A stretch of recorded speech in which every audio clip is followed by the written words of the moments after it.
Hello everyone, आप सभी का स्वागत है आपके अपने चैनल टैट वॉरियर्स में। Friends, I am Shilpi Singhal.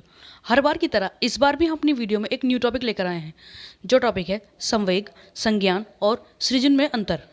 Friends, अक्सर जो हम पढ़ते हैं मोस्टली, अगर हमारे सामने दो शब्द दे दिए जाएँ और हमसे ये कहा जाए कि इन दोनों शब्दों के बीच में हमें अंतर बताना है, तो वो अंतर बताने के लिए उन दोनों शब्दों के साथ साथ ये बात जाननी भी बेहद इंपॉर्टेंट है कि वो किस विषय में आपसे उन दोनों के बीच में अंतर पूछ रहे हैं। मान लीजिए, अगर मनोविज्ञान के क्षेत्र में किसी शब्द का मतलब पूछा जा रहा है तो उसका मतलब वहाँ कुछ और होगा। जैसे अगर एग्जाम्पल के लिए हम ले लें संवेग, मनोविज्ञान के आधार पर संवेग होता है इमोशन यानी भावनाएं।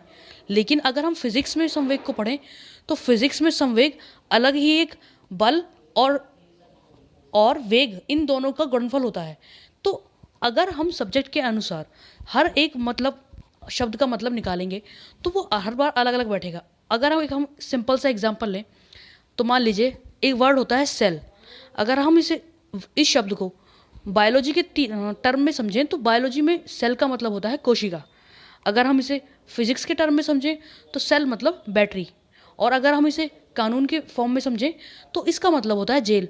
यानी हर सब्जेक्ट के साथ, हर विषय के साथ शब्द का मतलब भी बदलता चला गया। इसीलिए हम अपने आज की इस वीडियो में इन तीनों शब्दों के बीच में अंतर इसलिए लेकर आए हैं ताकि मनोविज्ञान के क्षेत्र में इन तीनों शब्दों में क्या अंतर है, इनका मतलब क्या है, हम आपको आज की इस वीडियो के द्वारा बता पाएँ। तो ज़्यादा समय ना लेते हुए हम अपने आज के इस टॉपिक को शुरू करते हैं। कई बार पढ़ते हुए हमें कुछ ऐसे शब्दों का पता चलता है जो देखने में तो एक जैसे लगते हैं किंतु उनका अर्थ भिन्न होता है। ऐसे शब्दों का ज्ञान होना एक अध्यापक, छात्र और प्रशिक्षु के लिए आवश्यक है। फ्रेंड्स, यानी ऐसे कई शब्द होते हैं जो देखने में तो भले ही एक जैसे लगें लेकिन उनका जो मतलब है, उनका जो अर्थ है वो अलग है। उसे जानना हर एक अध्यापक, स्टूडेंट और एक प्रशिक्षु, इन सभी के लिए आवश्यक है। तो सबसे पहले हम जानेंगे कि संवेग क्या होता है। फ्रेंड्स, सबसे पहले हम यहाँ पढ़ेंगे संवेग यानी इमोशंस। संवेग का अर्थ होता है भावनाएं। दूसरे शब्दों में भय, क्रोध, प्रेम, दुख, चिंता, संदेह आदि जैसी भावनाएं जो मन से संबंधित होती हैं और सामने वाले के समक्ष प्रकट की जा सकती हैं।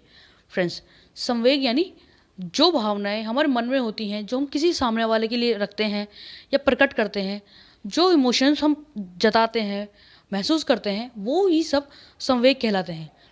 फ्रेंड्स, इसके साथ इन भावनाओं को हम आसानी से सामने वाले के समक्ष रख भी जाते हैं। और मनोविज्ञान के क्षेत्र में संवेग का पूरी तरह से जो अर्थ है वो भावनाओं से ही संबंधित है। आगे हम बढ़ते हैं। संज्ञान यानी कॉग्निशन।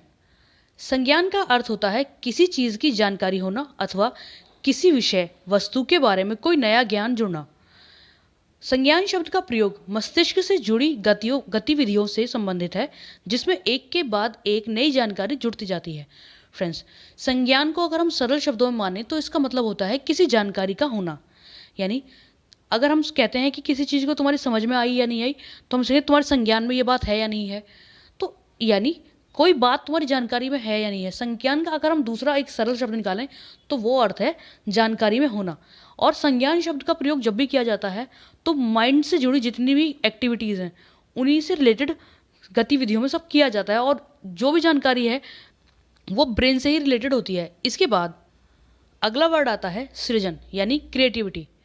सृजन का अर्थ होता है किसी नई रचना का निर्माण करना। यह रचना किसी व्यक्ति की अपने मस्तिष्क से की गई खोज का परिणाम होता है जिसमें वह अपने पूर्व ज्ञान में नए ज्ञान को जोड़कर यह रचना करता है। फ्रेंड्स, सृजन, जैसा कि सभी जानते हैं कि सृजन मतलब कुछ नया बनाना, किसी चीज़ का निर्माण करना।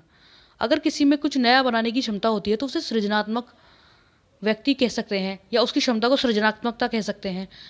तो जब एक व्यक्ति अपने पूर्व ज्ञान में कोई नई चीज़ जोड़कर कोई एक नई ऐसी चीज़ का निर्माण करता है जो केवल उसी को पता हो, यानी उससे पहले वो किसी ने ना बनाई हो, तो ऐसी रचना को, ऐसी क्षमता को सृजन कहा जाता है। ऐसे निर्माण को सृजन कहा जाता है।